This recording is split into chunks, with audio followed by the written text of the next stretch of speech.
Positive feedback. कल जो है वो हमने फीडबैक वाला चैप्टर शुरू किया था, नेगेटिव फीडबैक एम्पलीफायर्स, लेकिन इनको समझने के लिए हमें पॉजिटिव और नेगेटिव फीडबैक जो है पहले तो उसका पता होना चाहिए कि ये क्या होती है। तो फीडबैक तो आपको कल मैंने बताया था कि वो प्रोसेस है कि जिसमें इनपुट का कुछ पोर्शन आउटपुट का कुछ पोर्शन इनपुट के साथ मिक्स कर दिया जाता है, उसको रिटर्न कर दिया जाता है। तो इस इलेक्ट्रॉनिक सर्किट्स के अंदर ये जो प्रोसेस होता है इसको हम फीडबैक का नाम देते हैं। अब आगे से ये था कि फीडबैक जो वो दो तरह की होती है, एक को आप पॉजिटिव फीडबैक कहते हैं और एक को आप नेगेटिव फीडबैक कहते हैं। फिर आपने नेगेटिव यानी कि नेगेटिव फीडबैक से आगे फिर आपने नेगेटिव फीडबैक एम्पलीफायर सर्किट्स जो हैं उनको स्टडी करना है। तो पहले देख लेते हैं कि पॉजिटिव फीडबैक क्या होती है। तो अगर फीडबैक का जो सिग्नल है, if the feedback signal is in phase, अगर फीडबैक का सिग्नल जो है वो इन फेज है यानी कि पैरेलल है, थीटा 0 डिग्री है with the इनपुट सिग्नल के साथ,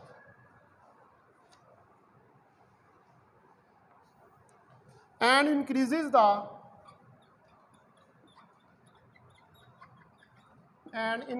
the इनपुट सिग्नल, और वो इनपुट सिग्नल को इंक्रीज करें। इन फेज है तो इनपुट सिग्नल को इन्हांस करेगा।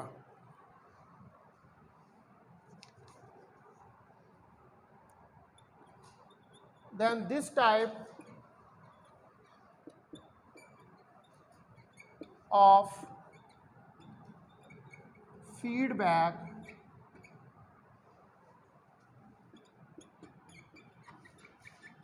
is known as positive feedback।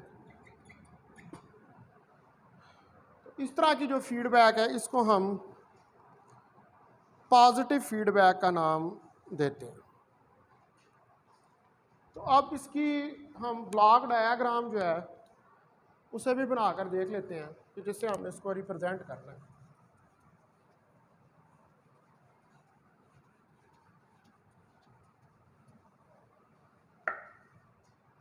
तो ब्लॉक डायग्राम आप देखें कि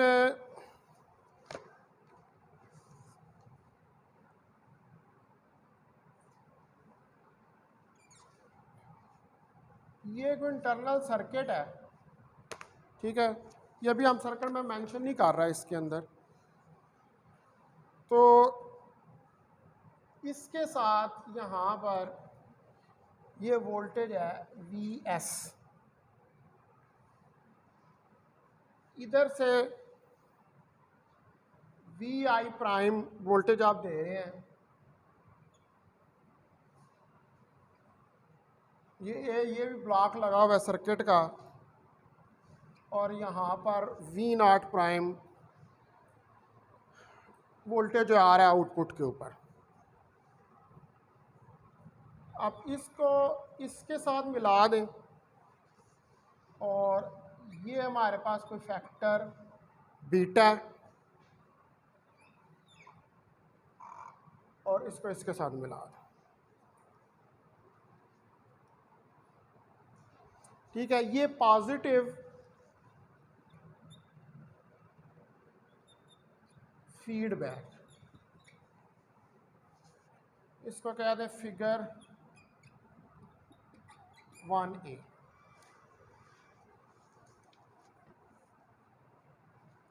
ठीक है, ये कोई सर्किट है आपके पास, यहाँ से ये वोल्टेज दिया है, ठीक है। ये भी सर्किट लगा हुआ है, ये इनपुट वोल्टेज है जो इस वोल्टेज को रिटर्न होगा, ठीक है। आउटपुट से जो फ्रैक्शन इसको रिटर्न होगी, ये वो वाला वोल्टेज है जिसको V प्राइम, और V0 प्राइम वो आउटपुट वोल्टेज है। प्राइम का नाम इसलिए हमने दिया है इसको कि वैसे तो V0 आना था आउटपुट के ऊपर, लेकिन वी नॉट को कुछ पोर्शन जो है वो आपने क्या किया, सिग्नल का बैक किया, ठीक है, और उसको मिक्स किया किसके साथ, इनपुट के साथ। तो इनपुट के साथ मिक्स करने के बाद जो आउटपुट के ऊपर सिग्नल आया है, फिर हम उसको क्या कहेंगे, वी नॉट प्राइम। उसको फिर वी नॉट नहीं कहेंगे, क्योंकि इसके अंदर इनपुट की मिक्सिंग हुई है इस आउटपुट में। इसको पॉजिटिव फीडबैक कहते हैं कि ये अब जो सिग्नल गया और वापस आया ये इन फेज है, इसके फेज के अंदर कोई डिफरेंस नहीं है। दूसरे नंबर पर आती है नेगेटिव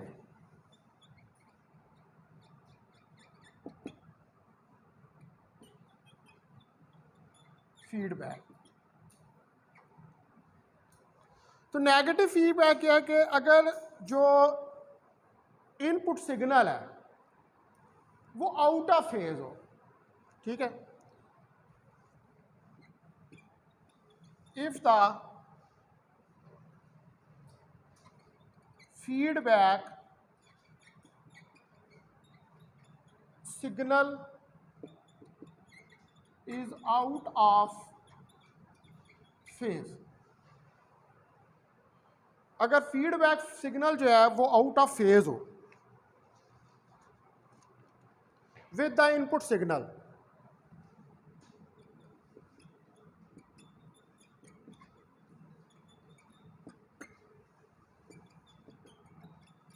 इनपुट सिग्नल के साथ, तो अब ये क्या करेगा, ये डिक्रीज करेगा इनपुट सिग्नल को एंड डिक्रीजेस इनपुट सिग्नल, और ये इनपुट सिग्नल को डिक्रीज करेगा, कम कर देगा, क्योंकि अब ये इन फेज नहीं है। तो दिस टाइप ऑफ फीडबैक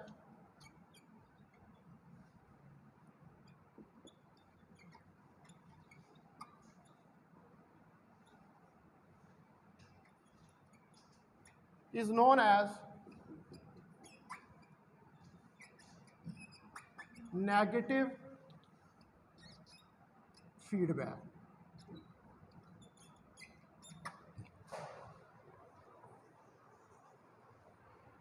ठीक है, यानी कि आपके पास जो फीडबैक सिग्नल है जो रिटर्न हो रहा है आउटपुट से, अगर वो आउट ऑफ फेज हो, इन फेज ना हो इनपुट सिग्नल के साथ, तो ये क्या करेगा, ये डिक्रीज करेगा इनपुट सिग्नल को।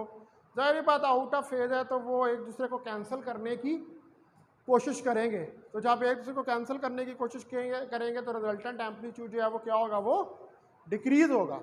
तो इसकी वजह से वोल्टेज जो है, जो सिग्नल जो है उसके अंदर भी डिक्रीज आएगी।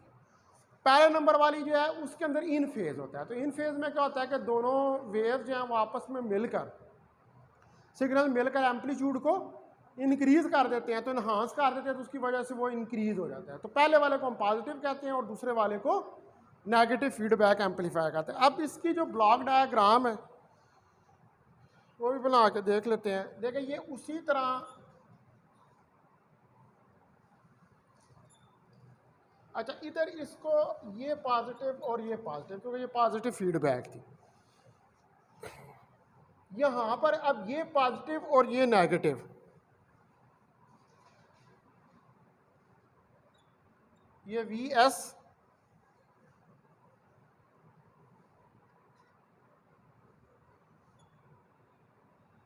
ए वी नॉट प्राइम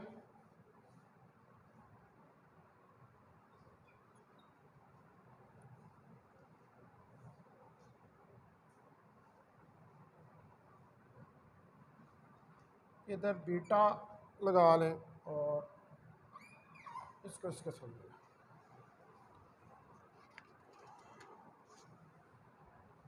ये यहाँ पर वी आई प्राइम, इसको वी एफ जो फाइनल वोल्टेज आ रहा है, यहाँ पर भी ये वाला वोल्टेज है, ये वी एफ है। तो अब आप देखें कि यहाँ पर पॉजिटिव पॉजिटिव था, इन फेज था सिग्नल, तो ठीक है, अब इधर पॉजिटिव नेगेटिव हो गया क्योंकि सिग्नल अब इन फेज नहीं रहा है। तो ये फिगर जो है ये आपके पास फिगर 1B, इसको कहते हैं नेगेटिव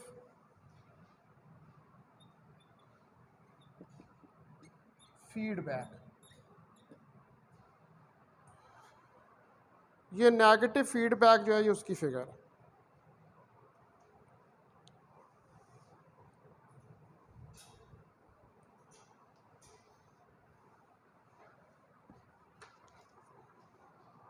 अब आ जाए जो एडवांटेजेस हैं फीडबैक के। तो पहले पॉजिटिव फीडबैक के एडवांटेज और नेगेटिव फीडबैक के एडवांटेज, इसको मिटा दो।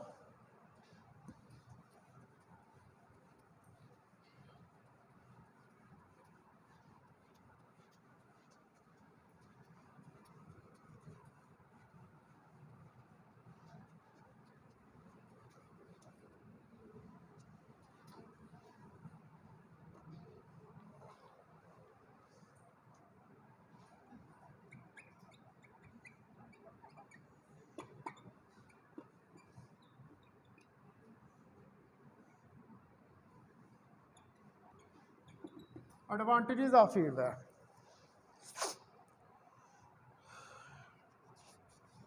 तो जो पॉजिटिव फीडबैक है, the positive feedback produces excessive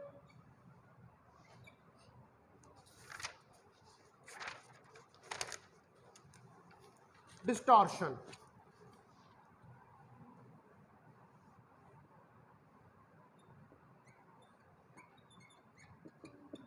ठीक है, इसकी वजह से डिस्टॉर्शन इंक्रीज हो जाती है, क्योंकि सिग्नल जो है वो इन्हांस हो जाता है, बढ़ जाता है एम्पलीट्यूड उसका जितना एम्पलीट्यूड बढ़ेगा उतनी डिस्टॉर्शन सिग्नल के अंदर इंक्रीज होगी, बढ़ेगी। तो and is seldom used in amplifiers. Seldom का मतलब होता है कम, बहुत ज़्यादा नहीं, इसलिए इसको एम्पलीफायर्स में बहुत कम जो है वो इस्तेमाल किया जाता है, क्योंकि इसकी वजह से जो सिग्नल प्रोड्यूस होता है उसके अंदर नॉइज़ बहुत ज़्यादा होता है, डिस्टॉर्शन बहुत ज़्यादा होता है, क्योंकि सिग्नल का एम्पलीट्यूड जो है वो बहुत ज़्यादा बढ़ जाता है। और बहुत कम एम्पलीफायर्स के अंदर इसको इस्तेमाल किया जाता है।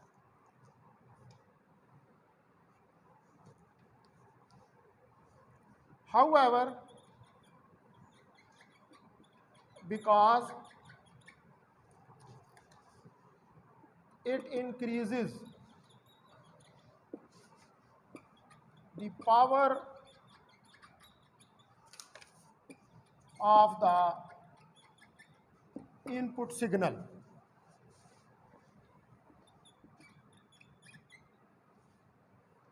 तो चूंकि ये पावर जो है वो इंक्रीज कर देता है इनपुट सिग्नल की, it used in oscillator circuits.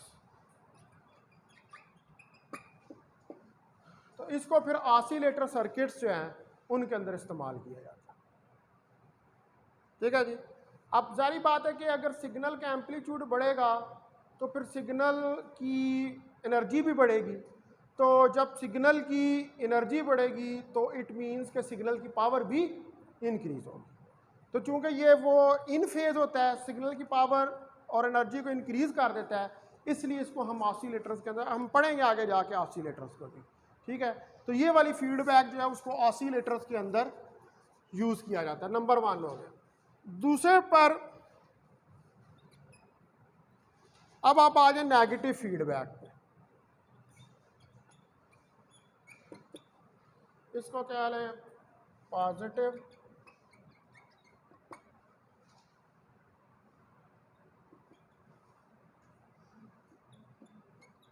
Feedback, दूसरे नंबर पर नेगेटिव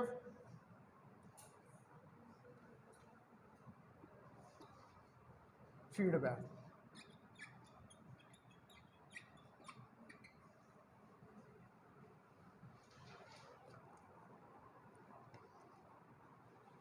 अब नेगेटिव फीडबैक का जो प्रोसेस है इसको ज़्यादातर एम्पलीफायर्स के अंदर यूज़ किया जाता है। The process of negative feedback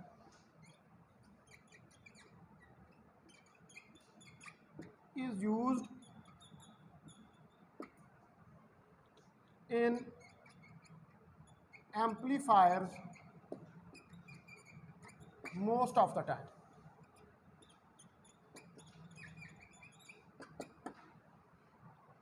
तो ज़्यादातर इसको एम्पलीफायर्स के अंदर इस्तेमाल किया जाता है, जो नेगेटिव फीडबैक का प्रोसेस है।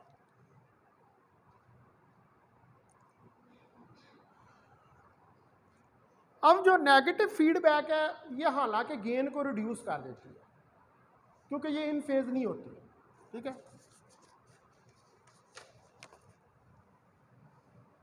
The negative feedback reduces the gain को रिड्यूस कर देती है, yet it has many advantages.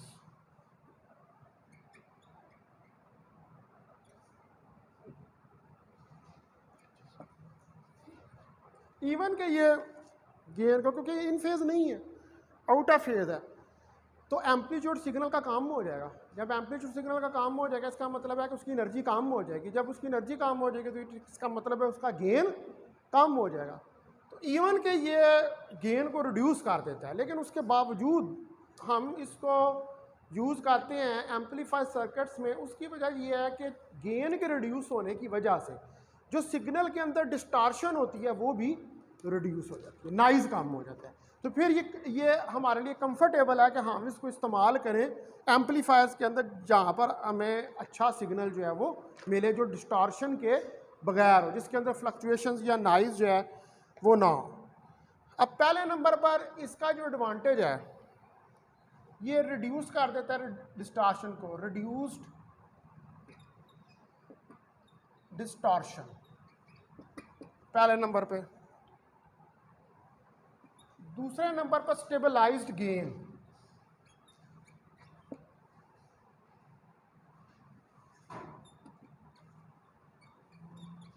Gain को स्टेबल कर देता है, बहुत ज़्यादा बढ़ने नहीं देता, ठीक है, क्योंकि पावर इतनी ज़्यादा नहीं होती तो फिर गेन भी बहुत ज़्यादा इंक्रीज नहीं होगा। तीसरे नंबर पर इंक्रीज्ड बैंडविड्थ, जितनी सिग्नल की बैंडविड्थ अच्छी होगी उतना ज़्यादा सिग्नल जो है उसके अंदर नॉइज़ कम होगा। ये कहते हैं ना जब इंटरनेट ख़राब हो जाता है तो हाँ जी क्या मसला है, तो वो कहते हैं जी वो पीछे से बैंडविड्थ का इशू आ रहा है, ठीक है। बैंडविड्थ जो होती है वो रिड्यूस हो जाती है डिस्टार्शन की वजह से। तो जब बैंडविड्थ रिड्यूस हो जाती है, बहुत ज़्यादा डिस्टार्शन आ जाती है, तो फिर आपका जो सिग्नल होता है वो फ्लक्चुएट करना शुरू कर देता है। फिर उसी वजह से वो जो इंटरनेट होता है वो आपका कभी उसकी स्पीड तेज़ होती है, कभी कम होती है उसका। तो ये जो है इधर भी इस सिग्नल के अंदर भी यूँ ही हो रहा था।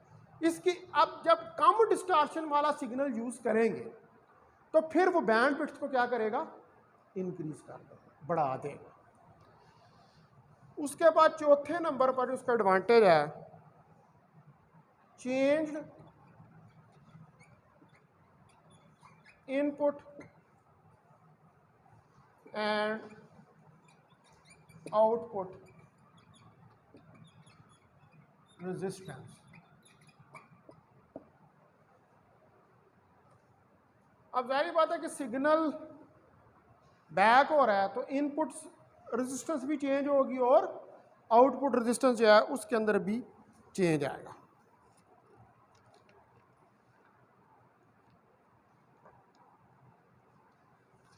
ठीक है जी। अब हमने नेक्स्ट जो चीज़ स्टडी करनी है वो हमने कहना है इफेक्ट देखना है नेगेटिव फीडबैक का गेन के ऊपर, कि नेगेटिव फीडबैक जो है वो गेन के ऊपर कितना इफेक्ट करती है, यानी कि जो आउटपुट के ऊपर आपको गेन मिल रहा है, नेगेटिव फीडबैक उससे वो गेन कितना इफेक्ट होता है, कितना असर आता है, नेगेटिव बढ़ता है, कम होता है, क्या होता है उस गेन को।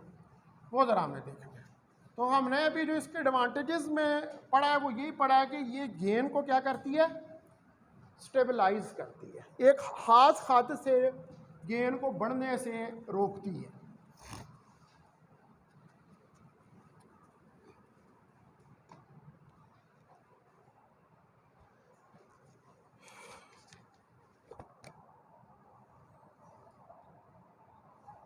Effect of negative feedback on the gain.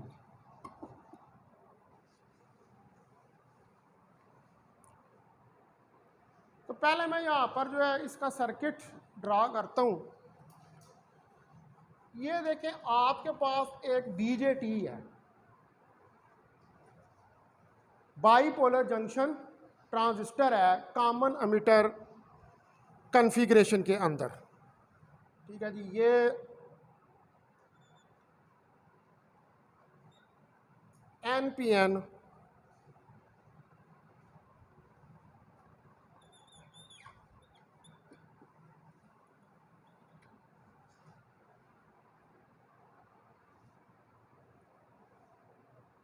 ये एमिटर है,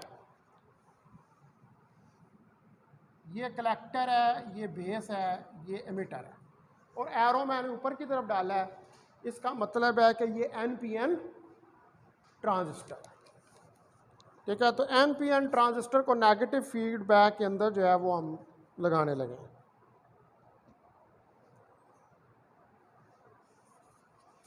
अब ये जो कलेक्टर है इसके साथ तो ये रेजिस्टेंस RE लगी हुई है। ठीक है, कलेक्टर के साथ एक रेजिस्टेंस और प्लस VCC बैटरी, और ये रेजिस्टेंस R लगी हुई है।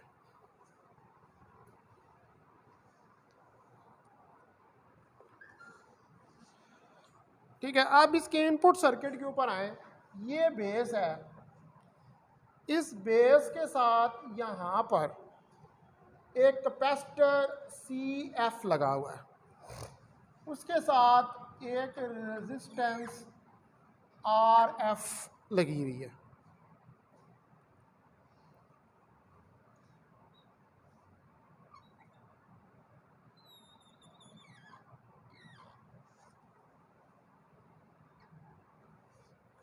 और ये रेजिस्टेंस RB है जो बेस की रेजिस्टेंस है। यहाँ से फिर एक कैपेसिटर इधर लगा हुआ है,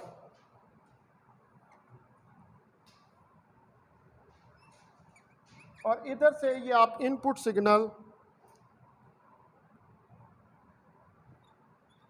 VF जो है वो दे रहे हैं।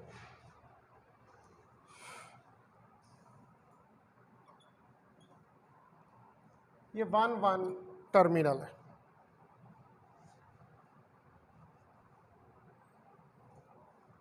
अच्छा, ये हमारे पास R और CF का एक नेटवर्क है।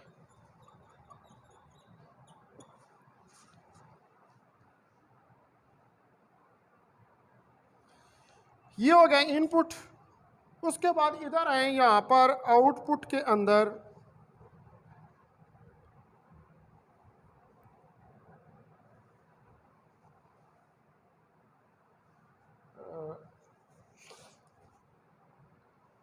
ये जो है ना, एक मिनट इसको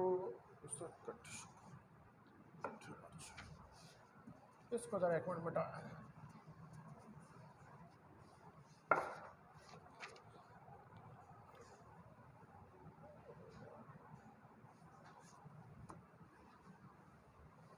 सारा ही मिटाना पड़ेगा।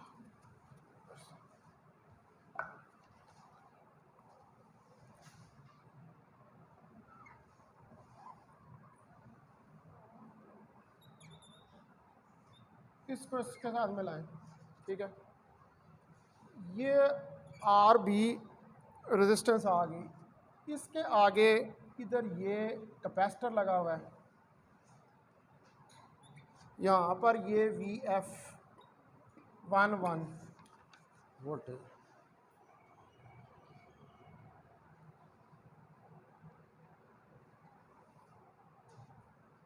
अब इस जगह पर ये कैपेसिटर और ये रेजिस्टेंस RF CF कैपेसिटर लगा हुआ है। ये हमारे पास जो है वो नेटवर्क का सर्किट है। नेटवर्क, ठीक है जी। इधर से आए आप आउटपुट पे, ये कैपेसिटर लगा हुआ है, ये आउटपुट, इधर ये भी आउटपुट, पॉजिटिव नेगेटिव, ये टर्मिनल 2 है और इसके साथ इधर भी एक कैपेसिटर ये लगा हुआ। ये V0 वोल्टेज आ रहा है। ये वाला वोल्टेज जो है इधर ये VI है जो कि इनपुट वोल्टेज है। इस तरफ ये करंट IC जो है वो आ रही है और इस तरफ करंट जो है वो आएगी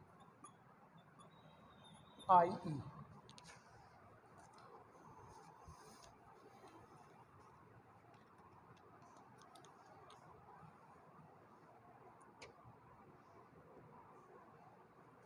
इसको आप कह लें कि ये फिगर A है। NPN नेगेटिव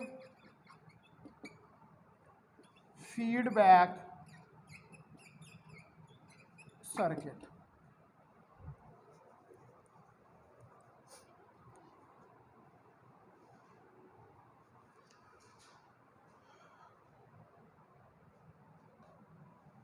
तो इस ये बेसिकली एक एम्पलीफायर सर्किट है।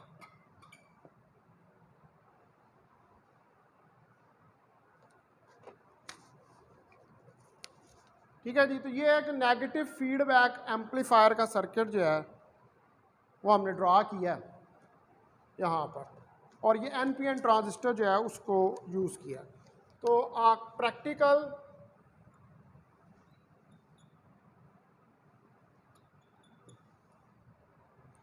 Common emitter amplifier is shown in figure A.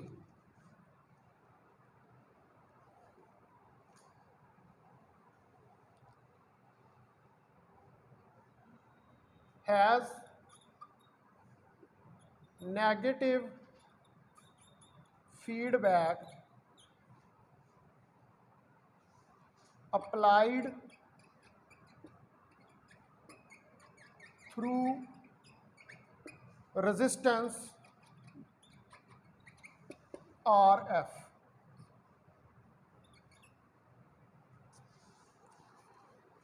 ठीक है जी। नेगेटिव फीडबैक जो है उसको अप्लाई किया थ्रू RF। ये वो नहीं लगाया हुआ RF और CF, उसके ज़रिए।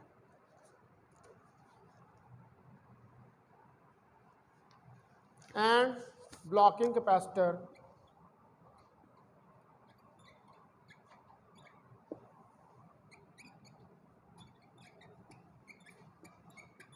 CF। ये जो नेटवर्क इस्तेमाल किया ये वाला, ठीक है। ये नेटवर्क जो यूज़ किया ये किसके लिए किया? फीडबैक के लिए, RF और CF।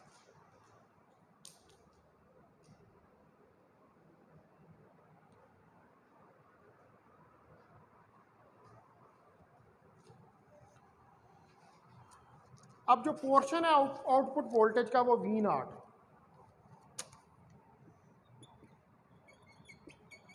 a portion of output voltage v naught, जो पोर्शन है आउटपुट वोल्टेज वी नॉट का, is transmitted back into the input circuit, is transmitted back into the input circuit.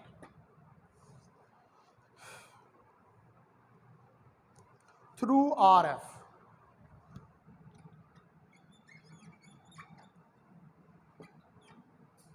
इसके लिए अच्छा, इन कैपेसिटरों को भी हम नाम ले लें C1, C2, C3, इनका नाम लें।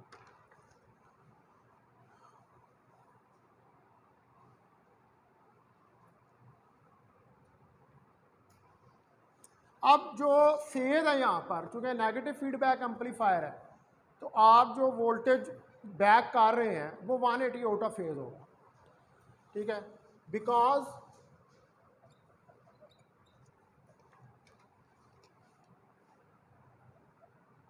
Of the 180 degree phase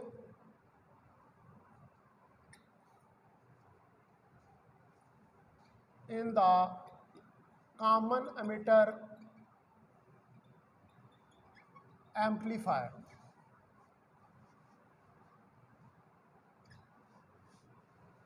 one 180 degree phase common है, तो जो वोल्टेज फीडबैक है एज वी एफ,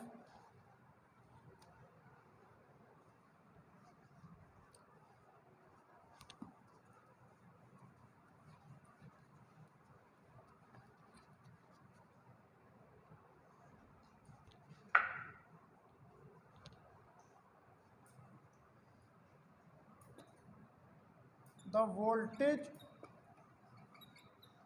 फीडबैक, तो जो वोल्टेज वी फीडबैक है एज वी एफ की फॉर्म में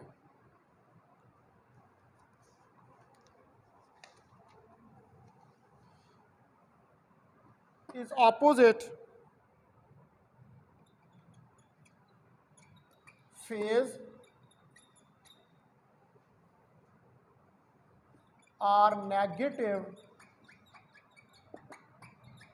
to Vs,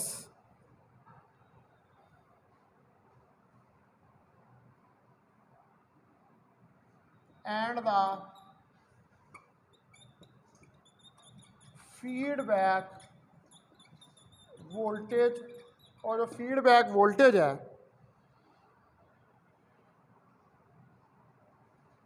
is compared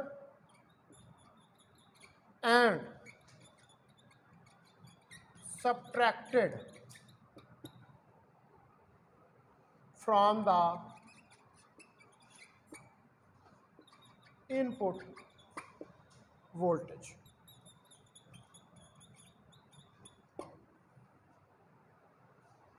तो अब जो फीडबैक वोल्टेज है जिसको हमने वी एफ से शो किया हुआ है, ये अपोजिट है फेज में या नेगेटिव है two V S. V S कौन सा है? जो इनपुट वोल्टेज है उसके। तो इसलिए जो फीडबैक वोल्टेज है इसको कंपेयर किया जाएगा और सब्ट्रैक्ट किया जाएगा क्योंकि आउट ऑफ फेज है। तो ये फिर इनपुट के अंदर से क्या होगा? सब्ट्रैक्ट होगा, माइनस होगा।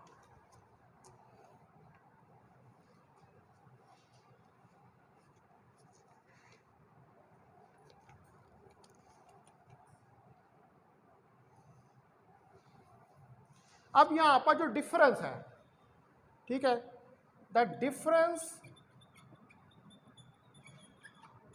Is beta, difference beta. और जो पिछले हमने नेगेटिव फीडबैक के सर्किट सीधे बनाए उनके अंदर हमने बीटा शो किया था। तो इनपुट और आउटपुट वोल्टेज के दरमियान में जो डिफरेंस है, यानी कि जो फीडबैक वोल्टेज है और जो इनपुट वोल्टेज है उसमें जो डिफरेंस है उसको हम किससे डिस्क्राइब करते हैं? बीटा से। ठीक है जी। अब हमने दोबारा जो है इसकी फिगर बनानी है, फिर इसका मैथमेटिक्स जो है वो करके देखना है। तो मैं अभी इसको यहीं पे स्टॉप करता हूँ, क्योंकि आगे हमने इसका गेन जो है वो निकाल के देखना है और फिर पॉजिटिव फीडबैक इफेक्ट भी देखेंगे गेन के ऊपर।